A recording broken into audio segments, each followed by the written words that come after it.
When the crises reached their peak, the world entered a season unlike any before. Systems strained past their limits, oceans advanced, skies burned, and migrations reshaped continents. The crises no longer arrived in waves, they converged, pressing humanity into a single, unavoidable moment. The seekers felt it first. Symbols that had guided generations pulsed erratically, no longer offering gentle direction but stark reflection. They revealed consequences with brutal clarity. Where wisdom had been shared, societies bent but endured. Where ambition ruled, collapse followed swiftly. Global councils fractured under pressure. Some leaders demanded absolute control of knowledge, believing order could be enforced. Others released information freely, trusting communities to rise together.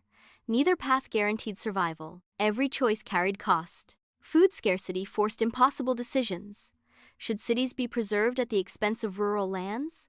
Should borders close to protect stability or open to preserve humanity? The seekers argued not for answers, but for principles: that memory must guide action, that symbols warn before they punish, and that restraint can be stronger than force. Then something unprecedented occurred.